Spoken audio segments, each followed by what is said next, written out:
نیروهای امنیتی تاجیکستان در منطقه رشت 4 تن از اعضای یک گروه متشکل جنایی را بازداشت کردند که در کشتار یک ساکن این ناحیه در سال 2000 متهم دانسته می‌شوند. همچنین 4 تن دیگر از اعضای این گروه هنوز هم در کاتوکاب جنایی قرار دارند. این افراد در کشتار نیمان زمانوف ساکن دهه قلعه‌نک ناحیه رشت متهم دانسته می‌شوند. دادستانی نسبت این حادثه پرونده جنایی باز کرده و تحقیق ادامه دارد. نیمان زمانوف ماه سپتامبر سال 2000 در نخستین روزی بر روسیه با هدف مهاجرت سفر کردنش در دهه ابرامسوی ناحیه بلخشی شهر مسکو روسیه از جانب همدهگانش وحشیانه به قتل رسیده است. عثمان زمانوف برادر 54 ساله نیمان زمانوف در این روز همراه او بود و با چشم سر شاهد صحنه قتل برادرش شد. عثمان زمانوف روز 8 مارس در صحبت با رادیو آزادی قصه کرد که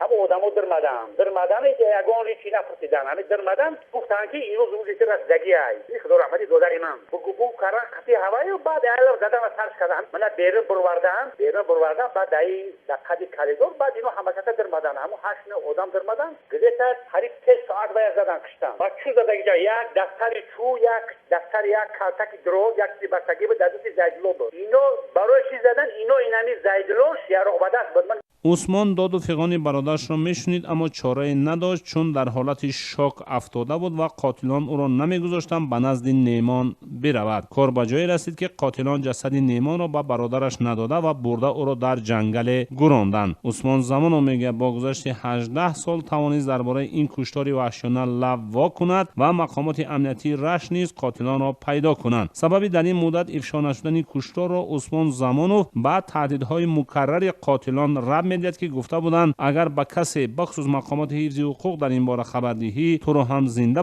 به قتل میرسانیم. عثمان زمانو معتقد است که در سالهای جنگ داخلی تاجیکستان قاتلان برادرش اعضای گروه‌های سلاح به دست بودند و با همین سبب آزادانه دست به جنایت میزدند. به اطلاع دادستانی منطقه رشت حالا 4 گمانبر قتل نیمان زمانوف، اسدالله و عبادالله شیرینجانوف ها، میرعلی شاه محمدوف و خدایداد طاهروف که همه ساکنان دهه قلعه‌نک جماعت قلعه‌نک ناحیه رشت و همدهگان نیمان زمانوف هستند بازداشت شدند. 4 گمانبر دیگر در کافتکاب جنایی قرار دارند. گفته می شود به احتمال زیاد این 4 نفر در قلمرو روسیه پناه بردند. دادستانی منطقه رشت نسبت حادثه 18 سال پیش صادر شده با ماده 104 کدکس جنایی تاجیکستان یعنی کشتار پرونده باز کرده و تفتیش اعمال این گروه جریان دارد. سنت الله شیرینجانوف ساکن دهه قلعه‌نک ناحیه غرم که همکنون 2 تن از برادرانش با اتهام کشتار نیمان زمانوف در بازداشت هستند میگوید هیچ باور ندارد که برادرانش اسدالله و عبادالله این کار را کرده باشند. سنت الله شیرینجانوف میگوید آن زمان خودی او در یک گوشه دیگر شهر مسکو کار میکرد و آن دوره شنیده بود که نیمان رفتارهای اوباشانه میکرده است. این است که سنت الله میگوید شاید همین سبب شده است که کار با کشتار نیمان انجامیده است. در همین حال لقمان خواجه غلامو یک ساکن دیگر دهه قلعه‌نک ناحیه غرم که در 18 سال پیش شاهد دیگری حادثه کشتار نیمان زمانوف بوده و بعداً در مراسم گور کردن جسدش اشتراک کرده است میگوید به احتمال زیاد قاتلان از بخل و حسد این جوان را کشتند چون با تاکید لقمان خواجه نیمان تهمتن بود و به ورزش مشغول میشد. ضمناً نیمان زمانوف آن زمان 36 سال داشته و از ورزشکاران نامدار در منطقه رشت بوده است و در رشته کاراته موفق بوده است. به این دلیل شاهدان کشتار نیمان میگویند قاتلان از روی بخل و حسد او را وحشیانه کشتند. با گفته شاهدان این افراد آن زمان عضو گروه مسلح جنگی بودند. همکنون از نیمان 3 فرزند باقی مانده است. برادرانش در آرزوی آن روز هستند که هر چه زودتر قاتلان او به جزای اعمالشان گرفتار شوند.